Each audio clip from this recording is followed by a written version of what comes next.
A high school principal hears a scream echo through the empty gym. He follows the sound. What he finds inside the boys' locker room: a shivering girl, barely clothed, and a secret that would unravel everything the school thought it knew. Stephen Walsh was the kind of man who didn't leave things unfinished. At 53, he had been the principal of Fairview High School for over a decade. Gray around the edges, always in a button-down and polished shoes, even on weekends. He'd built a reputation for calm leadership, no-nonsense discipline, and showing up when it counted. Thursday, October 12th, 8:21 p.m.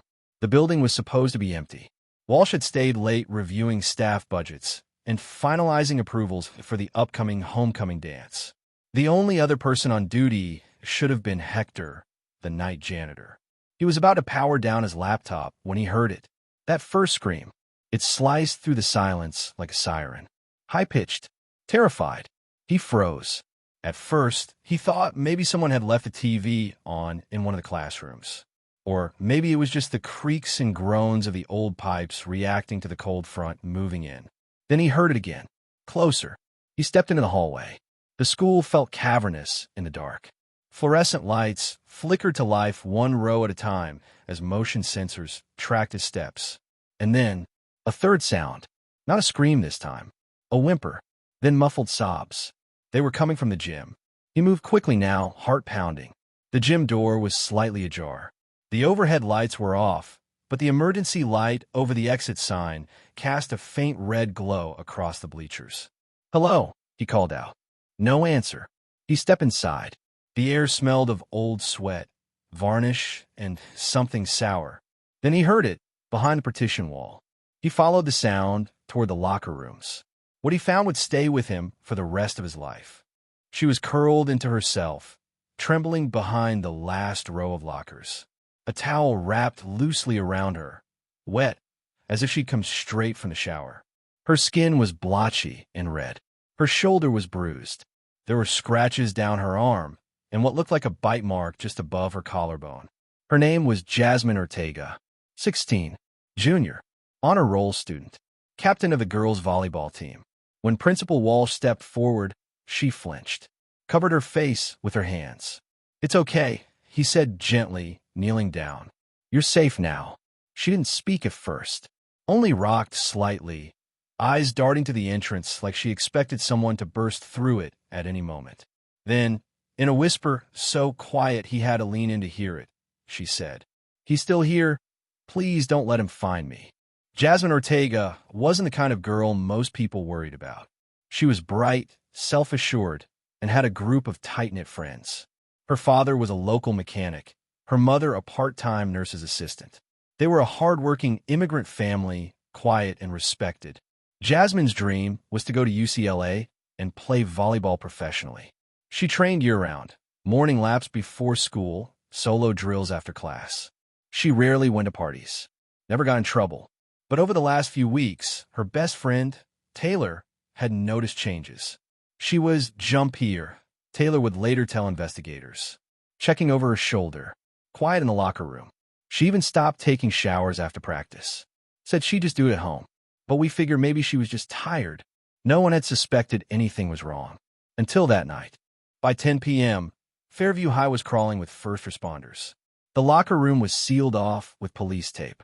Jasmine was taken to the hospital, where a sexual assault response team began collecting forensic evidence. She was physically shaken, mentally frayed. For hours, she didn't say much, just curled into the hospital blanket and stared at the wall. Fairview PD assigned the case to two of their most experienced detectives.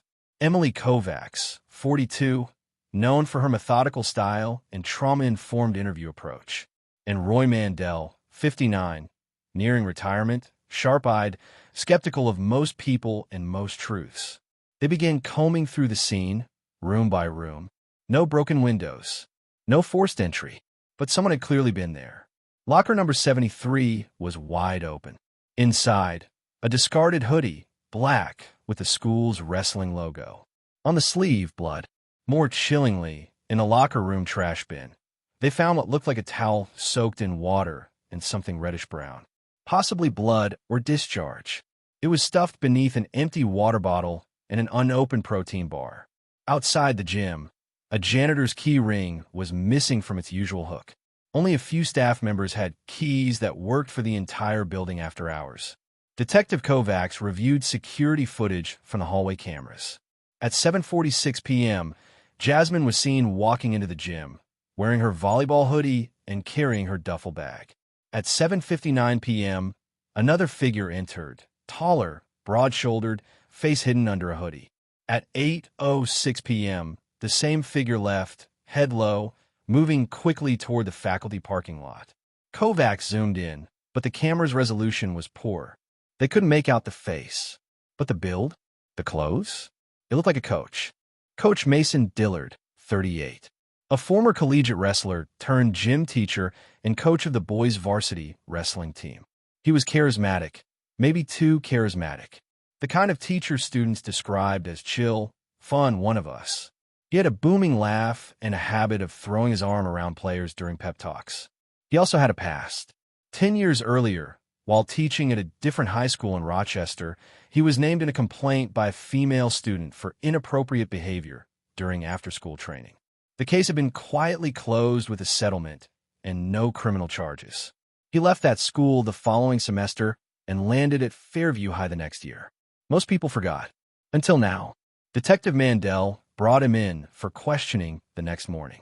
Coach Dillard denied everything.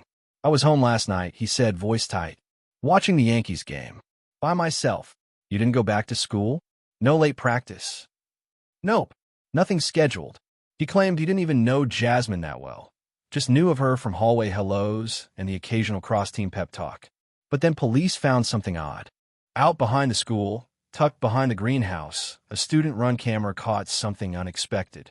The Environmental Club had installed motion-triggered wildlife cameras to track foxes and raccoons that prowled the area at night. One of those cameras activated at 8:11 p.m. the night of the assault. The footage showed a figure, again hooded, tossing a towel and shorts into the large garbage bin behind the gym before disappearing around the corner. The shorts were later recovered. Both tested positive for traces of blood and semen. The hoodie found in locker number 73 was identified by multiple wrestling students as the one Coach Dillard wore all the time. It was enough for a warrant. Detectives searched Dillard's car. Inside, wedged between the seats, they found a necklace, a small gold heart charm, engraved with one name: Jasmine. The arrest sent a shockwave through Fairview. The story was all over local news. Wrestling coach accused of assaulting star volleyball player. Some parents defended him. Others demanded resignations. Teachers took sides in hushed conversations in the break room. But there was something deeper happening beneath the surface. A silent fear. Because the people of Fairview had trusted him. Trusted the school. Trusted the system to protect their kids. And Jasmine? She didn't come to school the next day. Or the day after. She stopped responding to texts. Even her best friend Taylor didn't know what to say anymore. Jasmine's parents, who had rarely spoken at PTA meetings, suddenly found reporters parked in front of their house. "We just want the truth," her father told a local reporter. And for her to feel safe again. Jasmine Ortega spent 48 hours in near silence. Doctors described her state as dissociative shock. She didn't eat, didn't sleep, would barely make eye contact. Detective Emily Kovacs visited her hospital room 3 times before Jasmine finally asked, almost in a whisper, "Is Coach in jail?" Kovacs didn't answer right away. She sat down, made space. "He's been arrested," she said carefully. "We're still putting everything together. You don't have to talk if you're not ready." Jasmine stared out the window. Her voice cracked. "He was trying to help me." According to Jasmine, she had reached out to Coach Dillard in early September. Not for volleyball tips, but because she didn't know who else to trust. She believed someone had been watching her, sending her messages from anonymous school accounts, leaving notes in her locker. "He knew things about my sister, where we lived, about me, private things, things no one else should know." She never saw a face, just the messages, the threats. She kept them hidden, deleted most. But Coach Dillard? He believed her. He said we should go to the school board. that he'd help me talk to someone. We were supposed to meet in the gym to plan it out. I was scared, but I thought maybe I wasn't alone anymore. That night, she came straight from volleyball practice. The gym was supposed to be locked, but when she arrived, the door was already open, and Coach Dillard wasn't there. Instead, someone else was waiting in the shadows. He grabbed me from behind, she said, pulled the towel over my head. I scratched him, bit him. That's when I got away and hid behind the lockers. Do you know who it was? Kovacs asked. Jasmine's eyes filled with tears. I didn't see his face, but I know his voice. She paused, then whispered. It was Mr. Bellamy, Vice Principal Mark Bellamy. Married, 2 kids, 10-year veteran of the school, clean record, beloved by parents and the school board. He ran the disciplinary office and oversaw student safety programs. No one suspected him, which is exactly why Jasmine hadn't told anyone. He said if I told, he'd ruin me. Said he had photos, that he'd get my sister kicked out of school, that no one would believe me anyway. Detective Mandel was skeptical. Why would a respected administrator risk everything to stalk one student? But Kovacs was listening carefully. Power, control, predators often hide in plain sight. And Jasmine wasn't the only one. 3 days later, Jasmine's older cousin Angela Ortega came forward. She'd found something in Jasmine's bedroom, tucked beneath her bed in a shoebox of volleyball medals, a spiral notebook, worn at the edges. Inside was a diary, over 9 months of entries, each one more disturbing than the last.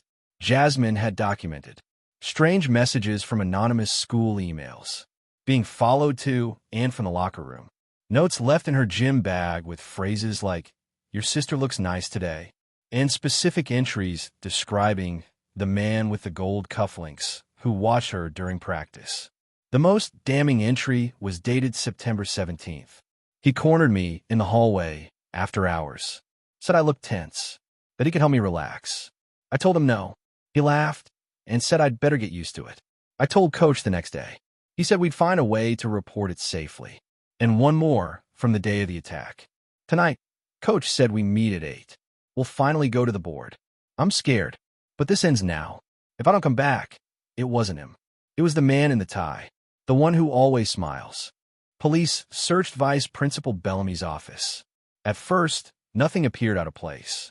Framed photos of his kids, motivational posters, a locked filing cabinet. But hidden behind a stack of old textbooks in the back supply closet, they found a small safe.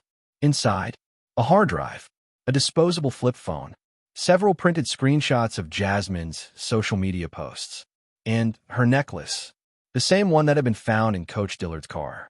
Bellamy's fingerprints were on it. More shocking, the hard drive contained dozens of images, some screenshots from student locker rooms taken from hidden cameras. He had been watching students for years, and he tried to pin it all on someone else. Bellamy had access to everything. Staff master keys, surveillance logins, student locker combinations, maintenance closets, the hoodie planted in locker number 73, a decoy, the bloody towel, his own, and the necklace in Dillard's car, planted days earlier during a staff meeting when Dillard left his keys on his desk. It was a masterclass in misdirection. He had known about Jasmine's meeting with Coach Dillard and used it as the perfect setup. If things went wrong, he'd already laid the trail, and no one would believe the quiet junior over the clean-cut vice principal. Bellamy was arrested at home 2 days later. He denied everything. "This is insane," he told police. "I've never even spoken to her outside school. You're ruining my life based on the word of a troubled teenager." But the evidence spoke louder. His fingerprints, the hard drive, Jasmine's diary, a match between Bellamy's DNA and the bite mark on Jasmine's shoulder. He was charged with sexual assault of a minor, possession of illicit surveillance materials, tampering with evidence, obstruction of justice. He is currently serving 35 years without parole. Despite being cleared of all charges, Coach Mason Dillard didn't return to Fairview High. He sued the school district for wrongful arrest and emotional damages, eventually settling for an undisclosed 6-figure amount. But the damage was done. He'd become a meme, a headline, a cautionary tale. "Even though I didn't do it," he later told a podcast, "everyone looks at me like I might have. That stain doesn't wash off. Jasmine disappeared 2 weeks after the case broke open. No warning. Her mother woke up one morning to find the back door unlocked, Jasmine's phone on her pillow, and her necklace, the heart-shaped one, snapped in two. Surveillance cameras in a nearby town caught her boarding a bus bound for Chicago. She didn't tell anyone where she was going, just left. Police confirmed she wasn't in danger. She checked in with her cousin after a few days. Her reason? "I just wanted to feel invisible again," she said in a message. Not like a headline, not like a victim, just a person. She eventually returned months later, changed her name, and enrolled in a school across the state. The fallout from the case sparked a major review of Fairview High's safety policies. The school district created a new anonymous reporting system. Staff key access was restructured. Cameras were replaced with higher resolution equipment. But the deeper scars weren't physical. They were emotional, cultural, because the truth was Bellamy had been there for years, watching, manipulating, and no one had seen him for what he was, not even those closest to him. Jasmine Ortega returned to New York quietly in January, 3 months after her disappearance. She didn't go back to Fairview. She didn't give interviews. No press, no statements, no court appearances. Through her lawyer, she declined the prosecution's request to testify further during Bellamy's sentencing. She had already said what she needed to say in her diary. Her family relocated to Albany. Jasmine changed her name legally. Her social media disappeared. She stopped playing volleyball. She earned her GED and took online college courses under a pseudonym. But she did leave behind one letter, addressed to her younger sister. "I'm not gone, just growing somewhere else. I needed to find a version of myself that wasn't built on fear. Keep your head high and always trust your voice."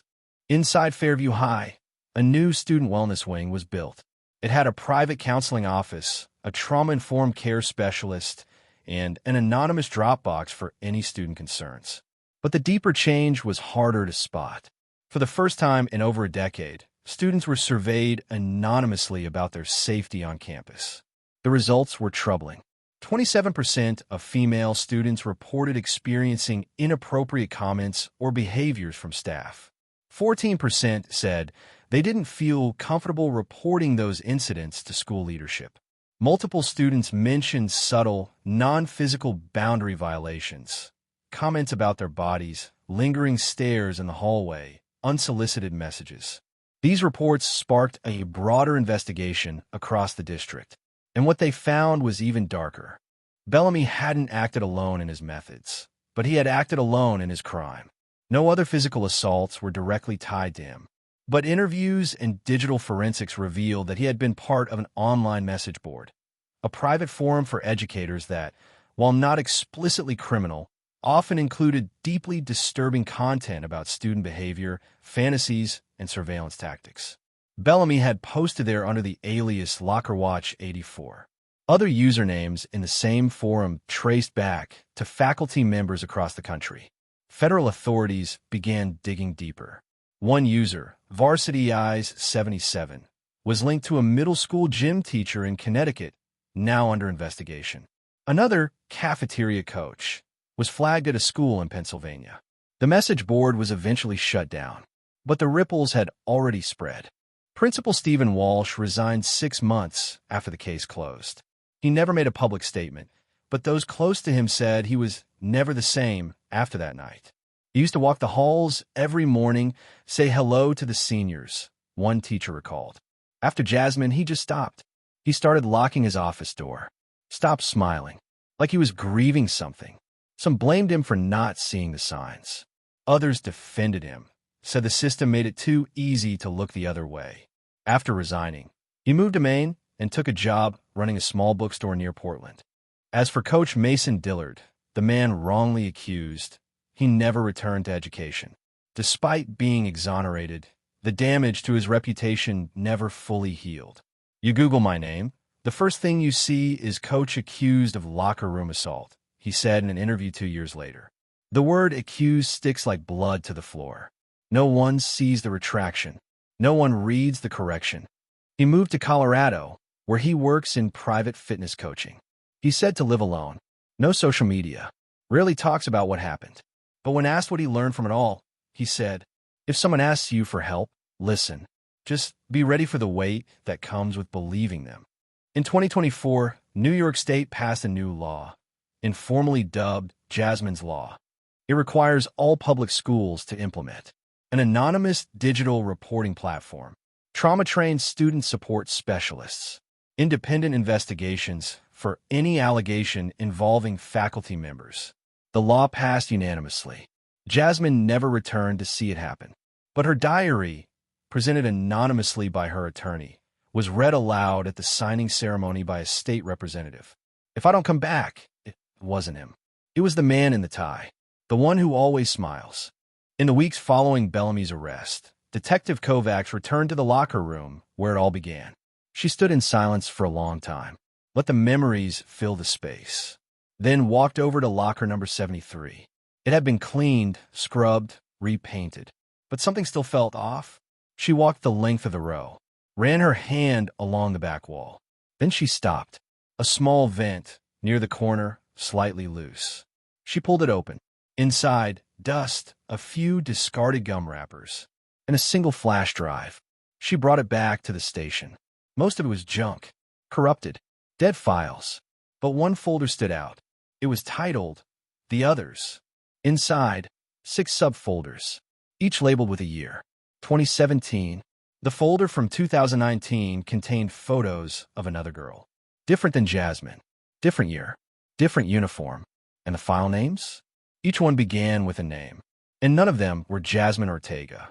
To this day, investigators believe Bellamy may have had more victims, girls who never came forward, who may have assumed they were alone, misunderstood, unbelieved. Some files were recovered. Others were lost to corrupted sectors. But one thing was clear. Jasmine hadn't just uncovered a crime. She had cracked open a hidden world, one that had been building in the silence. One where predators wore ties, handed out detentions, and said all the right things in the daylight. The scream Principal Walsh heard that night wasn't just Jasmine's. It was the sound of something breaking. A system, a silence, a mask. Behind a school gym door in upstate New York, a man with power lost it. A girl with no voice took it back. And a town, once quiet and proud, had to reckon with the shadows it had never dared to name. What do you think really happened? Drop your theories below.